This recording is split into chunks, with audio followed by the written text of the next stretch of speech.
L'après-midi décline sur les plaines de la Gaule septentrionale. Nous sommes en l'an 57 avant notre ère, et une légion romaine vient d'achever 8 heures de marche épuisante. Les soldats ont parcouru 32 kilomètres sous le poids de leurs équipements.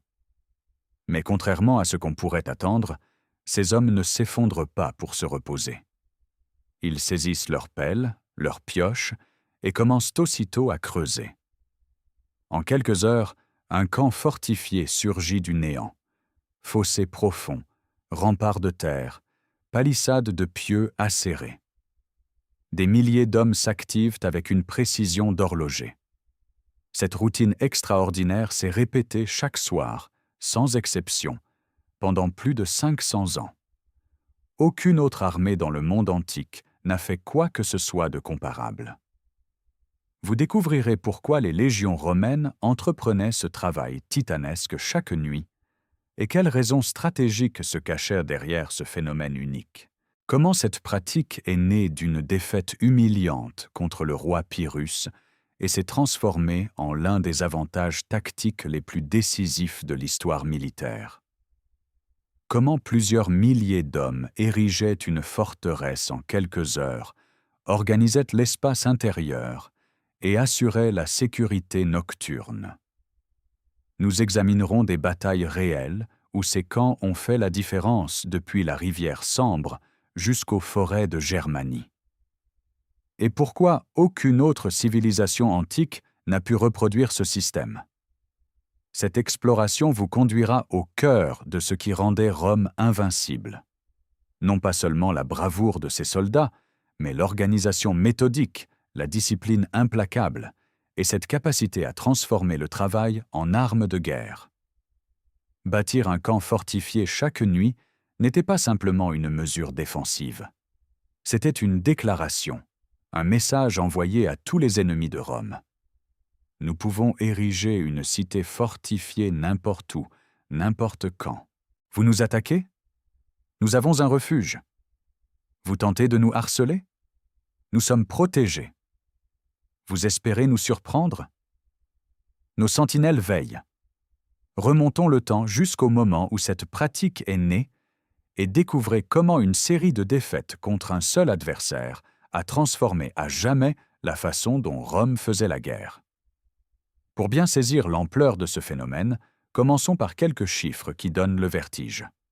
De la fin du IIIe siècle avant notre ère jusqu'au IIIe siècle de notre ère, chaque légion romaine en campagne a construit un camp fortifié tous les soirs, sans exception. Ce n'était pas une simple installation de tentes. Il s'agissait de positions défensives complètes, fossés profonds, remparts massifs, palissades hérissées de pieux. Et ce qui rend cela encore plus remarquable, c'est qu'aucune autre armée de l'Antiquité n'a pratiqué cela de manière systématique. Les Grecs cherchaient des positions naturelles. Les Carthaginois, même sous Hannibal, ne construisaient rien de tel. Rome seule a fait de l'ingénierie défensive nocturne un pilier de sa doctrine militaire. Un camp typique nécessitait entre 3 et 6 heures de construction. Ces hommes venaient de marcher 8 heures, couvrant 32 kilomètres, parfois jusqu'à 38 lors des marches rapides. Puis ils entamaient immédiatement un chantier mobilisant environ 2000 soldats, pendant qu'une cohorte entière montait la garde. Comment savons-nous tout cela? Grâce à des sources antiques exceptionnelles. Polybe, historien grec du IIe siècle avant notre ère, nous a laissé la description la plus détaillée du camp républicain. Végès a rédigé l'unique manuel militaire romain complet parvenu intact. César lui-même, dans ses commentaires sur la guerre des Gaules, évoque régulièrement la construction de camps. Les preuves archéologiques à travers l'Europe confirment ces textes. Des camps ont été découverts en Grande-Bretagne et en Écosse, avec des plans remarquablement préservés. Récemment, en 2026, des découvertes extraordinaires en Saxe-Anhalt ont prouvé que les légions avaient atteint l'Elbe au IIIe siècle. On y a retrouvé plus de 1500 objets, des clous, des pièces de monnaie, des fibules. Les fossés en forme de V étaient là, exactement comme décrit. Mais maintenant, une question fondamentale se pose. Pourquoi? Pourquoi ces soldats déjà épuisés entreprenaient-ils ce labeur colossal? Bon, la réponse ne réside pas dans une seule raison, mais dans un ensemble d'avantages tactiques, stratégiques et psychologiques. Certaines raisons sont évidentes. Protection contre les attaques nocturnes, position défensive en cas de défaite. Mais d'autres révèlent le génie stratégique de Rome. Pour comprendre vraiment pourquoi cette pratique est devenue si centrale, nous devons remonter à son origine dans une série de batailles humiliantes contre un ennemi qui a failli briser Rome. Revenons en l'an 280 avant notre ère, dans le sud de l'Italie.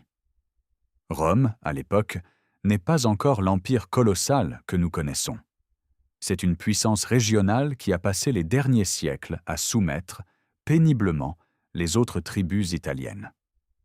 Les Romains ont développé leur propre style de combat. Une infanterie lourde organisée en manipules flexibles, une discipline solide, une détermination farouche. Mais ils n'ont jamais affronté une armée véritablement professionnelle. Cela va changer de façon brutale. Le roi Pyrrhus d'Épire débarque en Italie avec quelque chose que Rome n'a jamais vu. Une phalange macédonienne. Imaginez ces formations serrées de piquiers, leurs sarisses de 6 mètres pointées vers l'avant comme une forêt d'acier, avançant avec une coordination parfaite.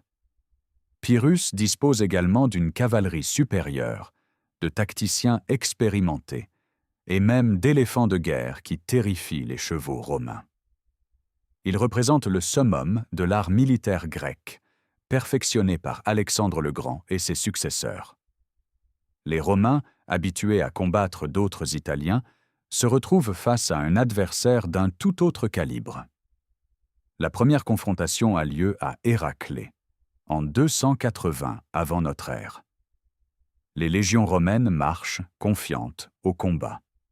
Elles se heurtent à la phalange de Pyrrhus et sont littéralement brisées. C'est une défaite cuisante. Pyrrhus remporte la victoire, mais à un prix terrible. Ses propres pertes sont si élevées qu'il aurait prononcé la phrase devenue légendaire « Encore une victoire comme celle-là, et nous sommes perdus ». Voilà l'origine de l'expression « victoire à la Pyrrhus ». L'année suivante, en 279 avant notre ère, les armées s'affrontent à nouveau à Osculum. Même résultat, défaite romaine, mais perte pyrrhique considérable. Rome découvre qu'elle ne peut pas vaincre cet ennemi en bataille rangée. Mais le problème ne se limite pas aux affrontements directs.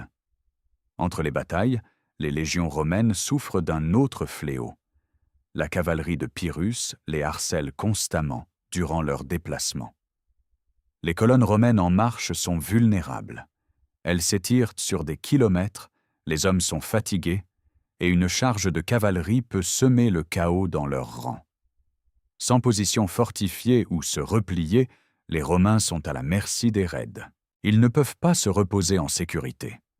Chaque nuit en territoire contesté représente un danger mortel. Les sentinelles isolées ne suffisent pas face à des troupes professionnelles qui maîtrisent la guerre mobile. C'est donc dans ce contexte désespéré que les Romains développent une solution révolutionnaire. Puisqu'ils ne peuvent pas compter sur le terrain pour les protéger, ils vont créer leur propre forteresse. Chaque soir, peu importe l'endroit, ils vont bâtir une position fortifiée complète. Un refuge sûr en cas de retraite. Une base défensive d'où lancer des contre-attaques. Un message clair à l'ennemi. Vous ne pourrez pas nous surprendre. Cette idée, née de la nécessité, va devenir la signature de la guerre romaine. L'efficacité de ce système va être prouvée lors de la bataille de Bénévent en 275 avant notre ère. Pyrrhus tente un coup audacieux, une attaque nocturne surprise. Il fait marcher ses troupes de nuit pour tomber sur le camp romain à l'aube, mais le plan tourne au désastre.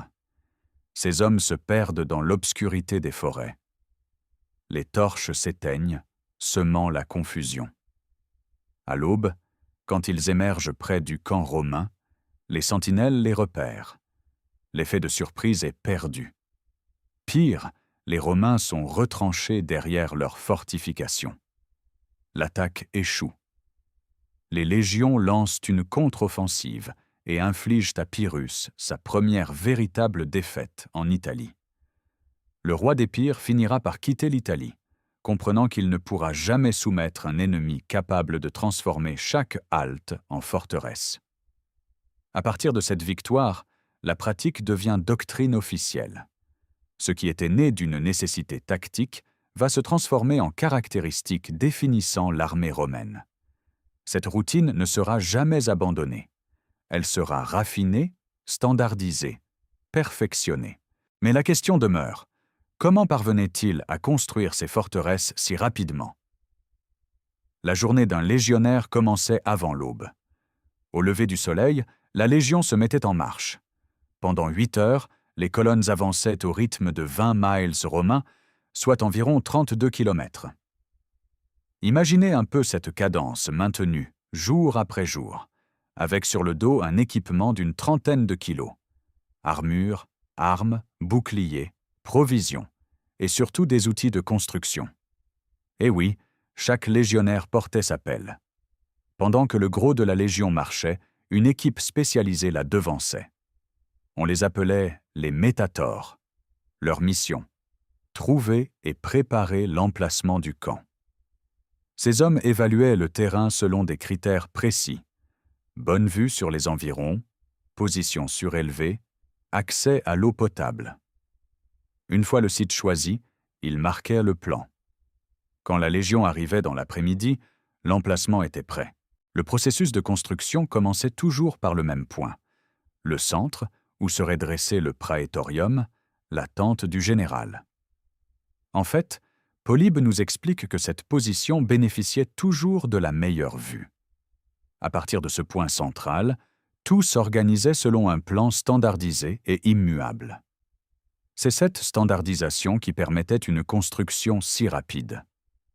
Chaque soldat connaissait exactement où se trouverait sa cohorte, où seraient tracées les rues, où s'ouvriraient les portes.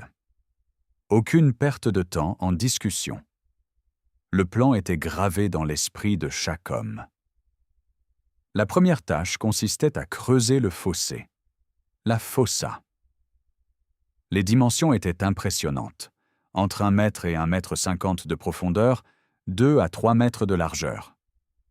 La section en V créait des parois abruptes difficiles à escalader. Pour une légion complète, le périmètre pouvait atteindre 2,5 km. Imaginez un peu la quantité de terre à déplacer en quelques heures. Les légionnaires travaillaient par section, chaque cohorte responsable d'un segment. Ils utilisaient la dolabra, cet outil combinant pioche et hache, capable de briser la terre dure. La terre excavée était lancée vers l'intérieur, car cette terre servait immédiatement à construire l'agère, le rempart. Un camp standard présentait un rempart de 2,40 m de large sur 1,80 m de haut. Les camps plus importants pouvaient atteindre 4 mètres. Ces élévations étaient renforcées avec des mottes de gazon empilées.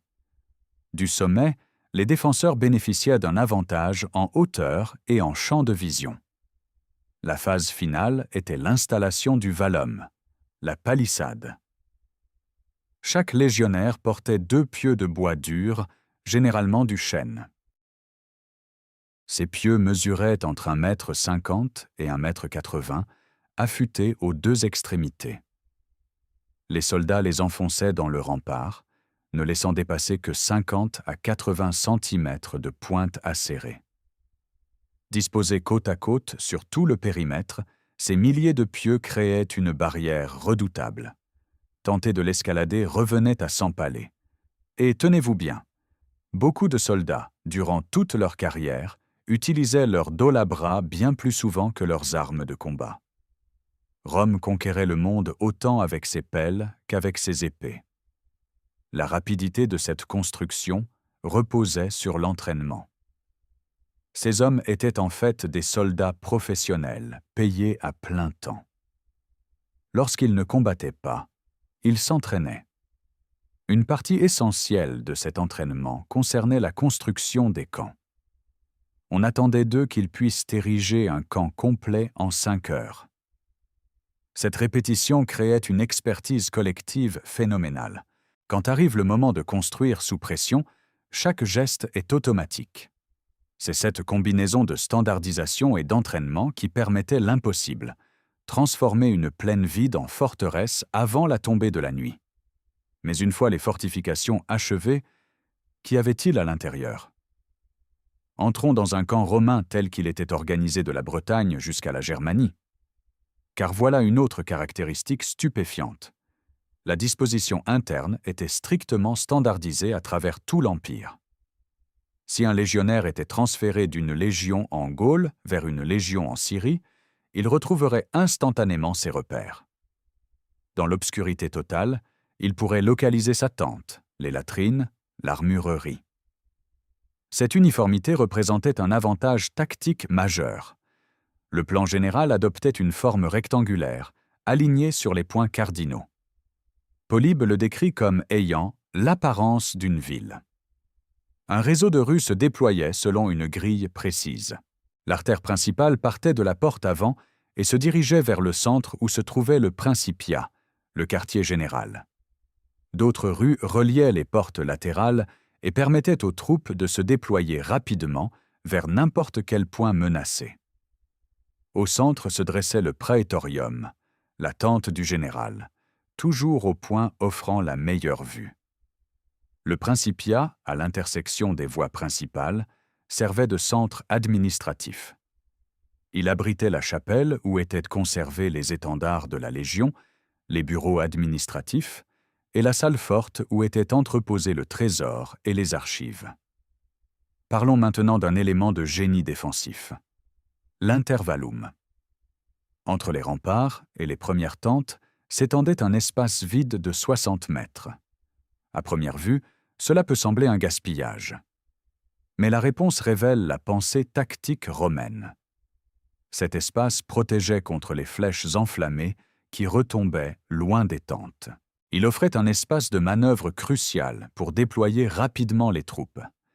Et il garantissait des champs de tir dégagés pour les défenseurs. L'espace intérieur était divisé en 3 zones principales, avec des baraquements, entrepôts et ateliers. Chaque cohorte disposait d'un espace précisément mesuré, subdivisé pour les 6 centuries. La précision mathématique reflétait l'obsession romaine pour l'ordre.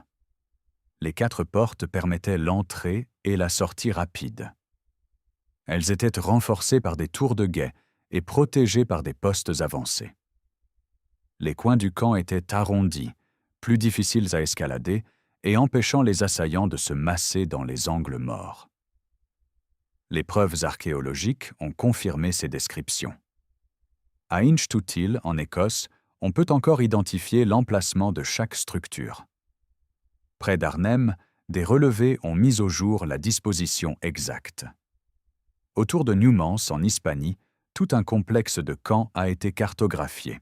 Cette standardisation créait un espace familier en territoire hostile. Un légionnaire pouvait se trouver à des centaines de kilomètres de Rome.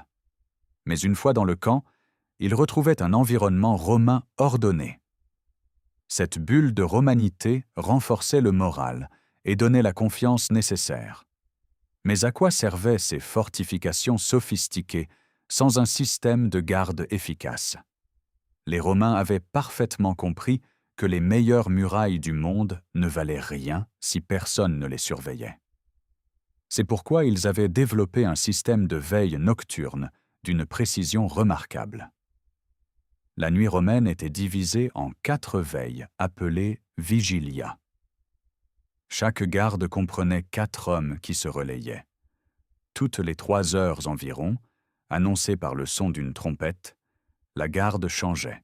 Ce système garantissait qu'aucun homme ne restait éveillé toute la nuit, évitant ainsi la fatigue qui mène à l'inattention, mais aussi qu'à chaque instant du crépuscule à l'aube, des sentinelles fraîches scrutaient l'obscurité. L'organisation de ce système commençait dès l'après-midi. Les sentinelles désignées pour la première veille étaient conduites à la tente du tribun, où chacune recevait 4 petits jetons en bois, numérotés de 1 à 4, correspondant aux 4 veilles. À la tombée de la nuit, les portes du camp étaient fermées et verrouillées. Les sentinelles prenaient position tous les 10 mètres environ le long des palissades. Cette densité peut sembler excessive, mais elle garantissait qu'aucune section des défenses n'était laissée sans surveillance directe. En plus des sentinelles sur les remparts, des gardes appelés custodes se tenaient aux portes, et des postes avancés, les stationnes, étaient établis en avant des portes pour donner l'alerte précoce en cas d'approche ennemie. Les gardes portaient des torches et marchaient le long de leur section assignée, à la fois pour rester éveillés et pour signaler leur présence aux autres sentinelles. La discipline régissant ce système était absolue et impitoyable. S'endormir pendant une garde était considéré comme l'une des fautes les plus graves qu'un soldat pouvait commettre. Les punitions allaient jusqu'à l'exécution. Cette sévérité peut nous sembler excessive aujourd'hui, mais elle reflétait une réalité tactique brutale. Une seule sentinelle endormie pouvait compromettre la sécurité de toute la Légion. Végès, dans son manuel militaire, insiste lourdement sur ce point. Pour lui, la discipline était tout. Ce n'était pas la bravoure individuelle, ni même la supériorité numérique qui gagnait les guerres, mais l'observance exacte de la discipline dans les camps et l'entraînement inlassable à tous les arts de la guerre. Cette discipline s'acquérait par une répétition sans fin des exercices et de l'entraînement, jusqu'à ce que chaque procédure devienne un réflexe automatique. Voyons comment ces défenses se combinaient pour créer un système pratiquement imprenable. La première barrière qu'un attaquant rencontrait était le fossé, profond d'1 à 1,50 m. Dans l'obscurité nocturne, ce fossé était presque invisible jusqu'au dernier moment. Tomber dedans brisait l'élan d'une charge et exposait les assaillants aux projectiles lancés depuis les remparts. Ensuite venait le rempart lui-même, s'élevant de 2 à 4 mètres au-dessus du niveau du sol. L'escalader nécessitait des échelles ou un temps considérable pour grimper, pendant lequel les défenseurs bombardaient les attaquants. Au sommet du rempart se dressait la palissade, cette forêt de pieux acérés qui rendait l'escalade finale extrêmement dangereuse. Derrière ces 3 couches de défense physique se trouvait l'intervallum, cet espace vide de 60 mètres, offrant un champ de tir parfait et empêchant toute approche furtive. Et finalement, si malgré tout un ennemi parvenait à franchir ces obstacles, il se retrouvait face à des milliers de légionnaires organisés dans leur quartier, prêts à se déployer selon leur formation de combat perfectionnée. L'efficacité de ce système défensif est attestée par un fait remarquable. Les camps romains correctement fortifiés et défendus résistaient à pratiquement toutes les attaques durant les campagnes de César. Même si l'exception tragique d'Atuatuca en 54 avant notre ère montre qu'un camp abandonné trop tôt pouvait tomber, un camp bien défendu demeurait imprenable. Les ennemis de Rome pouvaient vaincre les légions en bataille ouverte s'ils étaient nombreux et chanceux. Hannibal l'avait prouvé à Cannes.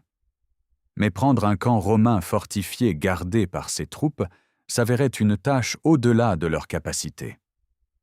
Cette sécurité conférait aux légionnaires une assurance psychologique considérable. Ils savaient qu'à la fin de chaque journée, peu importe leur profondeur en territoire ennemi, ils auraient un refuge absolument sûr. Cette certitude leur permettait de prendre des risques tactiques qu'aucune autre armée n'aurait osé. Les exemples d'attaques nocturnes échouées abondent dans les sources. Nous avons déjà évoqué Pyrrhus à Bénévent.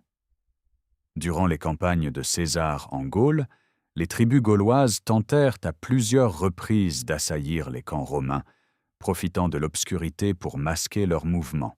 Chaque fois, les sentinelles donnèrent l'alerte suffisamment tôt et les attaquants se retrouvèrent exposés devant les fortifications, incapables de les franchir avant que les légions ne se déploient.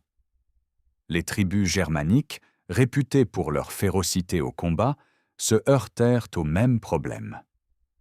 Elle pouvait infliger des pertes terribles aux Romains pris en embuscade dans les forêts, comme ce fut le cas lors du désastre de Teutobourg. Mais face à un camp fortifié, leur furie se brisait contre les palissades de chêne. Il existe même des cas où les camps romains servaient de point de ralliement après des défaites. Si une bataille tournait mal, si les légions étaient repoussées, elles se repliaient vers leur camp. Une fois à l'intérieur de ces fortifications, l'armée pouvait se réorganiser, soigner ses blessés et se préparer à une nouvelle sortie ou à soutenir un siège. Cette possibilité de transformer une défaite en simple revers temporaire représentait un avantage stratégique énorme. D'autres armées, vaincues en bataille ouverte, se dispersaient et étaient anéanties pendant la retraite. Les Romains, eux, avaient toujours un refuge. Certes, ces camps offraient une défense impénétrable, leur utilité ne s'arrêtait pas là. Les généraux romains les plus brillants avaient compris comment transformer ces positions défensives en armes offensives. Explorons quelques exemples concrets tirés des campagnes de Jules César, qui maîtrisait cet art mieux que quiconque. En l'an 57 avant notre ère, César mène ses légions contre les Nerviens, une tribu belge réputée pour sa férocité. Ses troupes arrivent près de la rivière Sambre et commencent la construction du camp selon la routine habituelle. Les soldats creusent, transportent la terre, plantent les pieux. Mais les Nerviens, cachés dans les bois environnants, observent cette scène. Ils voient les Romains dispersés, occupés à des tâches physiques épuisantes, une cohorte entière détachée pour monter la garde. C'est le moment idéal pour une attaque surprise. Les guerriers nerviens jaillissent de la forêt et déferlent sur les légions en plein travail. C'est précisément le genre de situation cauchemardesque que redoutent tous les commandants, être pris au dépourvu pendant une tâche non combattante. Mais le camp partiellement construit sauve les Romains. Bien que les fortifications ne soient pas complètes, les sections déjà érigées protègent le flanc et l'arrière des légions. Les légionnaires utilisent les portions de rempart comme écran protecteur, se regroupant derrière eux pour échapper à la première vague de l'assaut.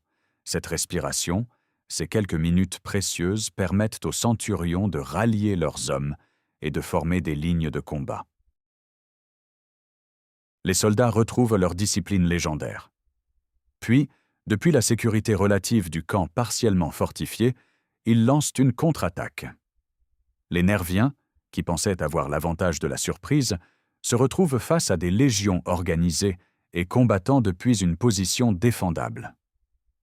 Les Romains les repoussent et finalement les mettent en déroute. Sans le camp, même inachevé, cette bataille aurait pu tourner au désastre.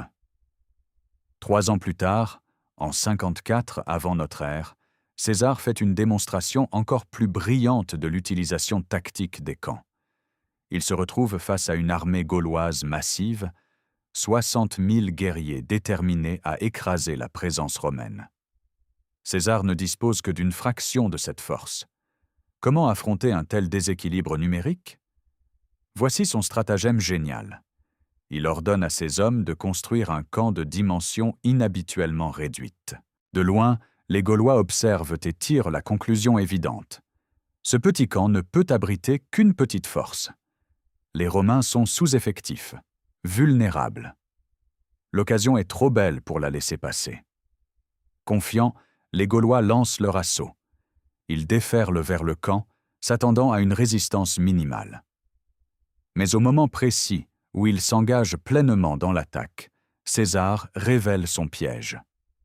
Des troupes jaillissent de positions dissimulées sur les flancs de l'armée gauloise. Le petit camp n'était qu'un leurre. La force principale romaine était déployée hors de vue, attendant que l'ennemi s'expose. Pris par surprise, encerclés, les Gaulois se retrouvent dans une situation désespérée. Leur nombre supérieur ne leur sert à rien dans cette confusion. Les Romains les massacrent. César vient d'utiliser son propre camp comme appât dans une trappe tactique mortelle. Cette victoire démontrait comment un camp pouvait servir non seulement à se défendre, mais aussi à manipuler les perceptions et les décisions de l'adversaire. La même année, Titus Labienus, l'un des lieutenants les plus capables de César, mène une campagne près de la ville actuelle de Trèves, en Germanie. Il fait face à une rébellion gauloise et doit éliminer rapidement le chef ennemi pour décapiter le mouvement. Labienus conçoit une manœuvre audacieuse, utilisant son camp comme point de pivot. Au moment critique de la bataille, il ordonne à une partie de ses forces de sortir par la Porta Praetoria, la porte avant, pour engager l'ennemi de front. Simultanément, d'autres troupes jaillissent de la Porta Decumana, la porte arrière, exécutant un mouvement d'encerclement. Le camp sert de base pour cette attaque à double tenaille. Les Gaulois se retrouvent pris entre deux forces romaines sortant de directions opposées. La manœuvre est un succès complet. Le chef gaulois est tué et la rébellion s'effondre.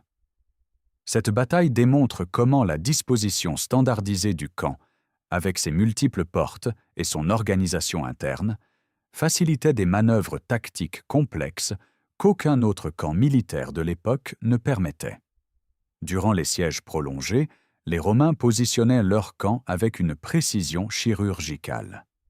Les sources mentionnent des camps construits à quelques mètres seulement les uns des autres, créant un réseau de positions fortifiées qui encerclait progressivement l'objectif.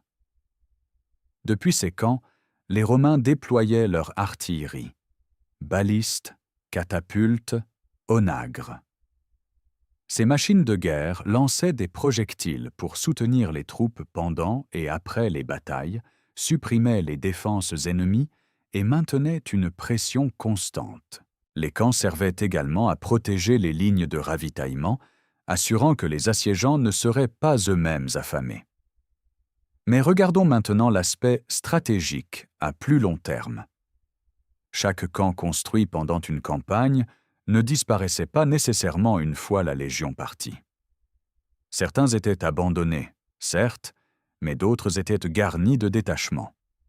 Ces camps temporaires devenaient des positions permanentes. Les positions permanentes évoluaient en forteresses légionnaires. Les forteresses légionnaires se transformaient en centres administratifs. Et certains de ces centres sont devenus les villes européennes que nous connaissons aujourd'hui. Le réseau de camps romains tissait littéralement un filet de contrôle sur les territoires conquis. Une armée romaine pouvait avancer profondément en territoire ennemi en sachant qu'elle laissait derrière elle une chaîne de points d'appui sécurisés. Si des renforts étaient nécessaires, ils pouvaient suivre cette route jalonnée de refuges fortifiés. Si un repli stratégique s'imposait, ces camps offraient des étapes sûres. C'était l'équivalent antique de la profondeur opérationnelle moderne. Un autre avantage décisif résidait dans la vitesse de déplacement. Les légions romaines couvraient en moyenne 20 miles par jour, soit 32 kilomètres. Comparez cela aux armées barbares qui se déplaçaient avec leurs familles et leur bétail, elles ne parvenaient à progresser que de 3 à 9 miles par jour, soit 5 à 15 kilomètres. Ce différentiel de vitesse était dévastateur sur le plan stratégique. Les Romains pouvaient intercepter des forces ennemies, poursuivre des armées en retraite ou se replier avant d'être encerclés. Ils dictaient le tempo des opérations. Et à la fin de chaque journée de cette mobilité supérieure, ils disposaient d'une position fortifiée. Les barbares, eux, devaient trouver un endroit défendable naturellement ou rester vulnérables pendant la nuit. Cette combinaison de mobilité et de sécurité représentait ce qu'on pourrait appeler la portée opérationnelle du monde antique. Mais au-delà des avantages purement militaires, ces camps exerçaient un effet psychologique dévastateur sur les ennemis de Rome. Imaginez-vous à la place d'un guerrier gaulois ou germain, observant les légions depuis une colline boisée. Chaque soir, vous voyez ces envahisseurs étrangers arriver dans une région, et en quelques heures, sous vos yeux incrédules, une forteresse complète surgit, là où il n'y avait qu'un champ vide le matin. Des milliers d'hommes travaillant avec une coordination parfaite, chacun sachant exactement quoi faire, quand le faire, comment le faire. Des fossés se creusent avec une régularité de métronome. Des remparts s'élèvent comme si des dieux invisibles modelaient la terre. Des palissades se dressent, hérissées de pointes mortelles. Et tout cela sans chaos apparent, sans confusion, juste une machine humaine fonctionnant avec une efficacité terrifiante. Le message implicite de cette démonstration quotidienne était clair et glaçant. Nous pouvons faire cela n'importe où, n'importe quand, peu importe le terrain, peu importe votre proximité. Vous ne pourrez pas nous surprendre. Vous ne pourrez pas nous harceler impunément. Chaque nuit, nous sommes aussi en sécurité que dans nos murs de Rome. C'était ce que les historiens militaires appellent une démonstration préarrangée de puissance militaire massive. L'historien romain Tacite a écrit que « les yeux sont les premiers vaincus dans toutes les batailles ». Il faisait référence à l'impact psychologique de voir la puissance de son adversaire avant même que le combat ne commence. Les camps romains matérialisaient cette puissance de façon incontestable. Et cette guerre psychologique ne s'arrêtait pas à la vision des fortifications. Le silence des légions romaines amplifiait l'effet. Après les réformes de Marius, l'armée romaine en formation était complètement silencieuse, hormis les ordres des officiers et les signaux de trompette. Pas de cris de guerre, pas de chants, pas de vantardises hurlées à l'ennemi.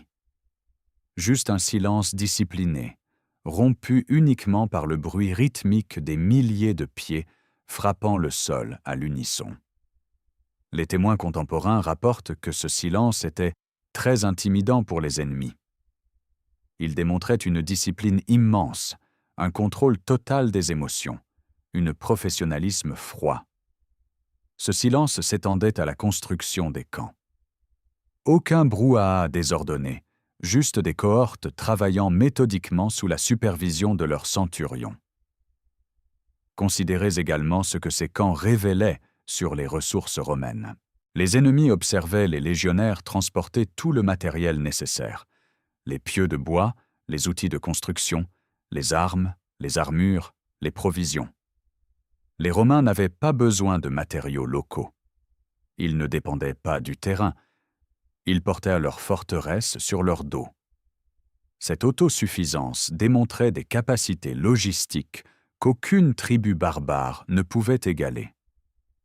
Elle suggérait des réserves inépuisables, une organisation en profondeur, un État capable de soutenir ses armées indéfiniment.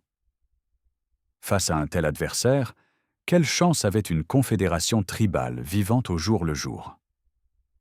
Chaque matin, quand les légions levaient le camp, elles laissaient derrière elles les traces de leur passage, les fossés, les remparts, parfois même les palissades si le camp devait être réutilisé. Une armée en progression à travers un territoire laissait ainsi un sillage de fortifications, une traînée visuelle de domination romaine.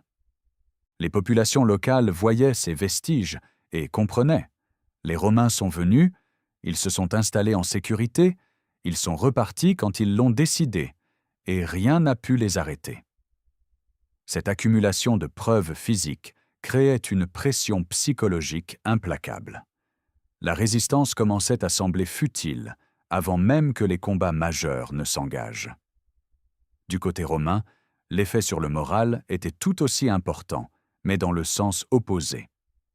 Végès écrit que ces camps donnaient aux soldats un lieu de sécurité, comme s'ils transportaient une ville fortifiée avec eux.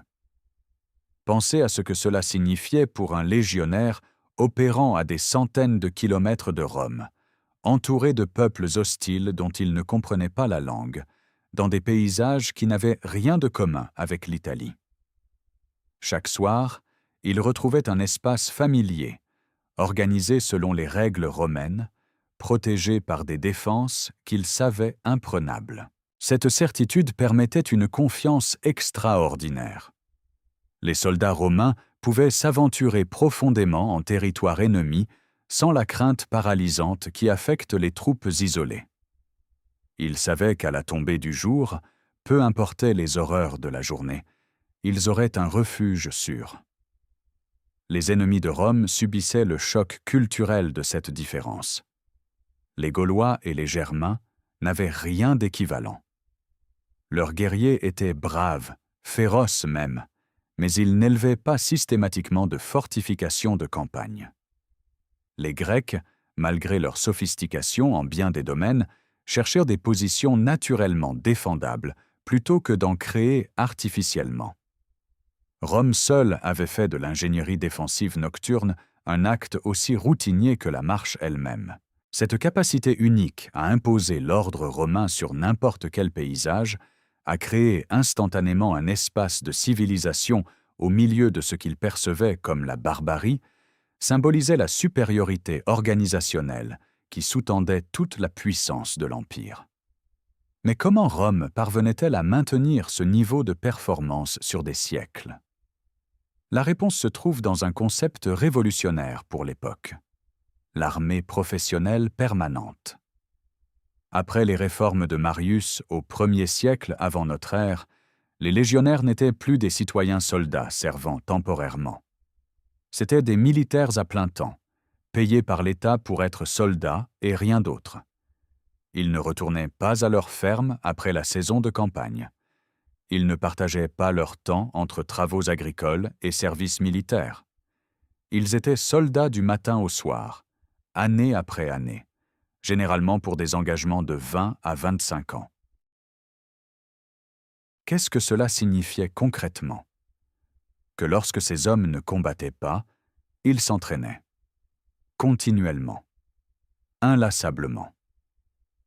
Les exercices de forage, la pratique des formations, le combat simulé, et oui, la construction de camps. Les recrues apprenaient la méthode correcte pour creuser un fossé, l'angle des parois, la profondeur précise, comment éviter que la terre ne s'effondre.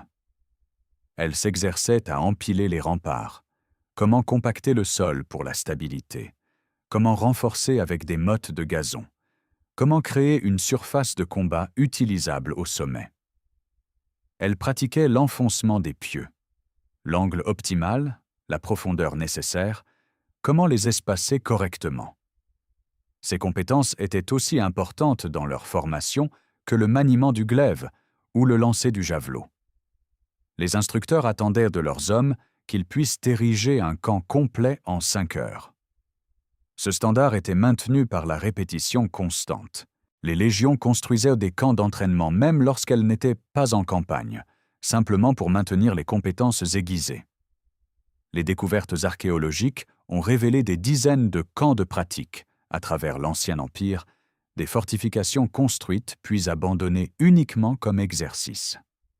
Cette répétition créait ce que les militaires modernes appelleraient la mémoire musculaire. Quand venait le moment de construire sous pression, face à l'ennemi, dans des conditions difficiles, chaque geste était automatique. Pas besoin de réfléchir, pas d'hésitation, juste l'exécution fluide de tâches pratiquées 1000 fois. Végès, dans son manuel qui a influencé la pensée militaire européenne pendant des siècles, martèle ce point avec insistance. Il écrit « La victoire à la guerre ne dépend pas entièrement du nombre ni du simple courage. Seule l'habileté et la discipline l'assureront. » Il poursuit en expliquant que les Romains devaient la conquête du monde à un entraînement militaire continuel, à l'observance exacte de la discipline dans leur camp, et à la culture infatigable des autres arts de la guerre. Pour Végès, la discipline était tout. Ce n'était pas un concept abstrait, mais quelque chose d'acquis par une répétition sans fin, des exercices et de l'entraînement, jusqu'à ce que chaque procédure devienne une seconde nature. Au sein de l'armée, certains soldats se spécialisaient davantage dans l'ingénierie. On les appelait les immunes, exemptés de certaines corvées routinières pour se concentrer sur des tâches techniques spécialisées. Les métatores que nous avons évoqués appartenaient à cette catégorie. Ils maîtrisaient l'arpentage et la géométrie pratique. Ils savaient utiliser le gros mât, cet instrument de précision permettant de tracer des angles droits parfaits et d'aligner des structures sur de longues distances. Leur expertise se transmettait de génération en génération de soldats, créant un corps de connaissances institutionnel. Un Métathorès expérimenté pouvait marquer le plan d'un camp pour 5000 hommes en moins d'1 heure, garantissant que tout serait à sa place correcte une fois la construction achevée. La standardisation que nous avons explorée plus tôt amplifiait l'impact de cet entraînement. Parce que tous les camps suivaient le même plan, un soldat transféré d'une légion à une autre n'avait rien de nouveau à apprendre. Le système était universel dans l'armée romaine. Les renforts intégrés dans une légion connaissaient déjà l'organisation du camp et pouvaient s'installer immédiatement dans leurs quartiers assignés. Cette interchangeabilité donnait à Rome une flexibilité organisationnelle que ses ennemis ne pouvaient égaler. Les systèmes perfectionnés sur des siècles d'expérience étaient transmis intacts aux nouvelles générations de légionnaires. Il y a un détail révélateur dans les sources que je dois mentionner. Beaucoup de soldats, durant toute leur carrière, utilisaient leur dolabra bien plus souvent que leurs armes de combat. Réfléchissez à ce que cela implique. Ces hommes étaient en fait des soldats, pas des ouvriers. Mais la réalité de la guerre romaine était qu'on passait davantage de temps à creuser qu'à combattre. La dolabra, cet outil à double lame combinant pioche et hache, était portée à côté du glaive comme un équipement tout aussi essentiel. Elle symbolisait une vérité fondamentale sur la puissance romaine. Rome conquérait le monde autant avec ses pelles qu'avec ses épées. L'ingénierie était une arme, le travail était une stratégie, et la sueur versée à construire des fortifications comptait autant que le sang versé au combat. Nous arrivons maintenant à une question cruciale. Si cette pratique conférait de tels avantages, pourquoi les autres civilisations ne l'ont-elles pas adoptée? Qu'est-ce qui rendait Rome unique? La réponse réside dans une combinaison de facteurs organisationnels, culturels et économiques que Rome seule possédait tous simultanément. Commençons par la supériorité organisationnelle. Les historiens militaires modernes décrivent l'armée romaine comme l'institution militaire la plus efficace et la plus durable connue de l'histoire. Cette évaluation n'est pas exagérée. La standardisation romaine dépassait de loin celle de toute autre armée antique. Alors que les phalanges grecques et macédoniennes étaient certes disciplinées, elles fonctionnaient comme des blocs rigides. Une phalange devait combattre en formation serrée sur terrain plat pour être efficace. La manipule romaine, unité de 120 hommes, offrait une flexibilité tactique incomparablement supérieure. Les légions pouvaient se déployer en échiquier, créer des intervalles, se reformer rapidement.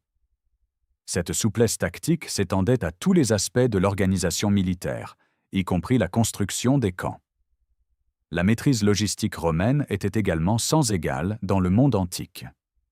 Les sources nous disent qu'elle figurait parmi les meilleures du monde antique, et les preuves archéologiques le confirment. Rome déployait des agents d'achat pour acquérir des provisions dans les régions traversées. Elle construisait des routes pour faciliter le redéploiement rapide des troupes et le transport des approvisionnements. Elle établissait des caches de fournitures le long des routes d'invasion prévues. Elle louait des navires pour le transport par eau quand c'était possible. Un historien moderne a qualifié cette organisation logistique de chef-d'œuvre logistique inégalé par tout autre État antique à cette échelle. Sans cette infrastructure, maintenir des légions en campagne pendant des années à des centaines de kilomètres de Rome aurait été impossible. Comparons maintenant avec les armées gauloises, les adversaires principaux de Rome en Europe occidentale. Les Gaulois étaient des guerriers courageux et redoutables en combat individuel. Mais leur structure politique était des polités tribales, avec de petits appareils d'État. Ils possédaient principalement des armes légères. Leur tactique et leur organisation étaient, selon les sources, assez peu sophistiquées. Ils jouissaient d'une grande mobilité, certes, mais souffraient d'une incapacité à maintenir une puissance de combat sur une période prolongée. Pourquoi? parce que leurs armées ne se composaient pas de soldats professionnels. Les guerriers gaulois étaient aussi des fermiers, des artisans, des pères de famille. Quand ils partaient en campagne, leurs familles et leur bétail les suivaient souvent. Cette situation ralentissait considérablement leurs déplacements, 3 à 9 miles par jour contre 20 pour les Romains, comme nous l'avons vu. Et l'idée de consacrer plusieurs heures chaque soir, après une journée de marche, à construire des fortifications complexes, c'était tout simplement impensable pour des hommes déjà épuisés qui devaient aussi s'occuper de leurs familles et de leurs animaux. Les tribus germaniques présentaient des défis similaires. Leurs guerriers étaient réputés pour leur bravoure et leur férocité. La forêt de Teutobourg a prouvé qu'ils pouvaient infliger des défaites catastrophiques aux Romains dans les bonnes conditions. Mais ils ne possédaient aucune tradition d'ingénierie militaire organisée. Leur tactique reposait sur l'embuscade, la surprise, la charge féroce. L'idée de travail collectif systématique pour ériger des fortifications leur était étrangère. Ils ne pouvaient pas construire d'équivalent au camp romain, et donc ils ne pouvaient pas opérer avec la même profondeur dans un territoire hostile.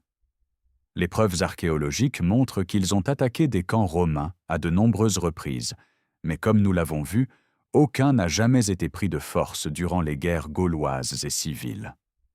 Même les Grecs et les Macédoniens, avec leur sophistication culturelle et militaire supérieure à bien des égards, n'ont pas développé cette pratique. Leurs phalanges étaient dévastatrices en bataille ouverte sur terrain favorable. Leurs généraux comme Alexandre le Grand réalisèrent des conquêtes extraordinaires. Mais pour leur camp, ils cherchaient des positions naturellement défendables. Collines, proximité de cours d'eau, terrain difficile d'accès. Ils n'ont pas systématisé la création artificielle de positions fortifiées comme le firent les Romains. Pyrrhus lui-même, malgré ses victoires initiales, a appris à ses dépens que cette absence lui coûtait l'Italie. La question des ressources nécessaires est également cruciale. Maintenir une armée professionnelle permanente représentait un coût énorme que seul un État centralisé et fiscalement organisé comme Rome pouvait assumer.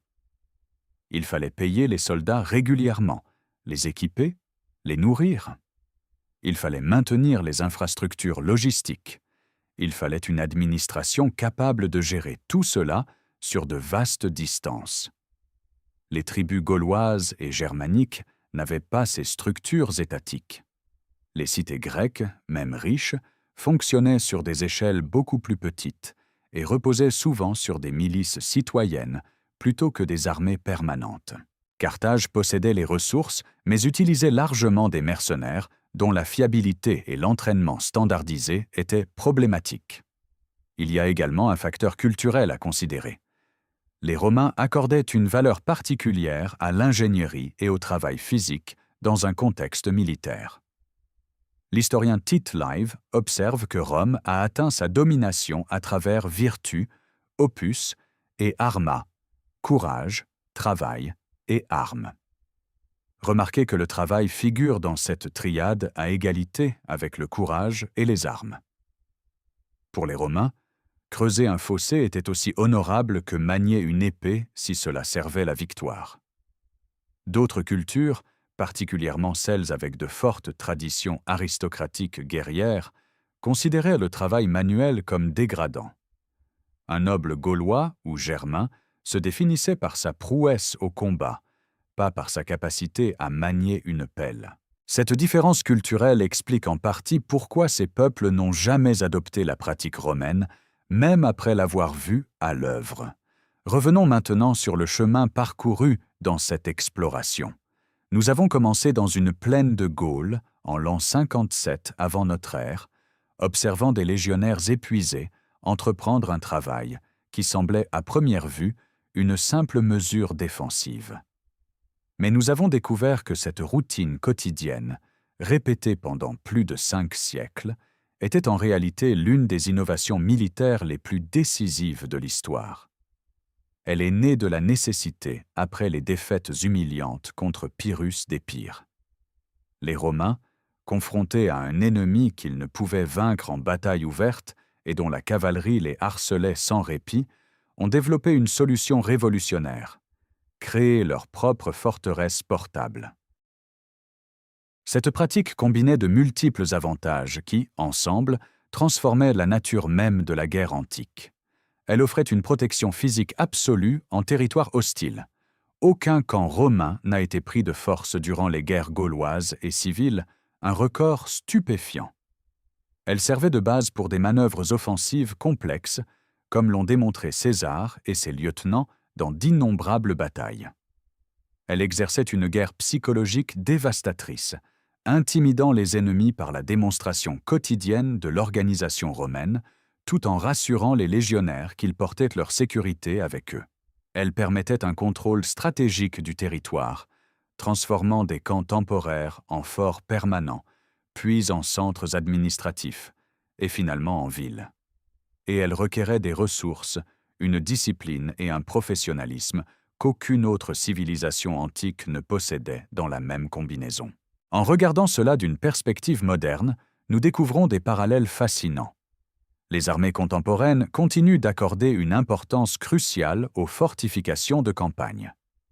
Les bases opérationnelles avancées utilisées dans les conflits modernes suivent exactement le même principe: créer des positions sécurisées en territoire hostile pour projeter la puissance militaire. L'outil d'entranchement que portent encore aujourd'hui les soldats de nombreuses armées est le descendant direct de la dolabra romaine. La standardisation que Rome a perfectionnée est devenue un pilier de l'efficacité militaire moderne. Mêmes équipements, mêmes procédures, interchangeabilité des unités. Et peut-être plus important encore, la reconnaissance que la logistique et l'ingénierie sont aussi cruciales que la bravoure au combat, cette leçon que Rome nous a enseignée, demeure au cœur de la pensée militaire contemporaine. L'impact historique de cette pratique dépasse largement le domaine militaire. Ces camps ont aidé Rome à conquérir et maintenir le plus vaste empire du monde antique. Le réseau de positions fortifiées temporaires s'est transformé en un réseau de forts permanents. Ces forts sont devenus des villes, dont beaucoup existent encore aujourd'hui à travers l'Europe. Les légionnaires qui creusaient des fossés chaque soir ne construisaient pas seulement des défenses nocturnes. Ils jetaient les fondations d'une infrastructure qui permettrait la transmission de la culture romaine, de la langue latine, du droit romain, de l'architecture et de l'ingénierie romaine à travers tout le continent. Ces soldats bâtissaient littéralement les structures qui allaient devenir la fondation de la civilisation européenne occidentale. Quand nous marchons dans certaines villes européennes modernes, nous foulons parfois des rues qui suivent encore le tracé de la Via Praetoria, d'un ancien camp romain devenu forteresse, devenu colonie, devenu ville. Cette histoire nous enseigne une vérité profonde sur la nature du succès historique. Ce ne sont pas toujours les batailles spectaculaires qui façonnent le cours de l'histoire, mais parfois les routines apparemment banales, accomplies avec excellence jour après jour. Les légionnaires qui construisaient ces camps n'accomplissaient probablement pas ce travail avec enthousiasme. Après 8 heures de marche sous un équipement lourd, creuser des fossés et transporter de la terre n'avait rien de glorieux. Mais c'était cette discipline, cette capacité à faire le travail nécessaire indépendamment de la fatigue ou du désir, qui distinguait Rome de ses adversaires. Les Gaulois étaient courageux, les Germains étaient féroces, les Grecs étaient sophistiqués. Mais Rome était disciplinée, méthodique, systématique. Et dans le long terme, c'est cette différence qui a fait toute la différence. Merci de m'avoir accompagné dans cette exploration du monde romain. Nous avons voyagé depuis les plaines de Gaule jusqu'aux forêts de Germanie, depuis les défaites contre Pyrrhus jusqu'à la domination de l'Europe entière. Nous avons découvert comment une routine épuisante est devenue l'arme secrète qui rendait les légions romaines invincibles. Nous avons vu comment l'ingénierie, la discipline et le travail acharné peuvent triompher de la simple bravoure. Si vous avez apprécié cette plongée dans l'histoire militaire romaine, je serais heureux si vous donniez un like à cette vidéo et la partagiez avec d'autres passionnés d'histoire. N'hésitez pas à vous abonner pour découvrir d'autres explorations du monde antique et médiéval. Et dans les commentaires, j'aimerais connaître votre point de vue. Quelle leçon de cette pratique romaine vous semble la plus applicable au monde moderne? Est-ce la standardisation, la discipline, l'importance du travail quotidien ou autre chose? Je vous laisse avec une dernière réflexion. Parfois, ce ne sont pas les batailles qui écrivent l'histoire, mais les routines accomplies dans les intervalles entre ces batailles. Les soldats romains qui bâtissaient un camp chaque nuit ne se doutaient probablement pas qu'ils participaient à l'une des plus grandes démonstrations de génie organisationnel de l'histoire humaine. Mais c'est exactement ce qu'ils faisaient. Et cette leçon résonne encore 2000 ans plus tard. L'excellence dans les fondamentaux, répétée avec constance, finit toujours par triompher.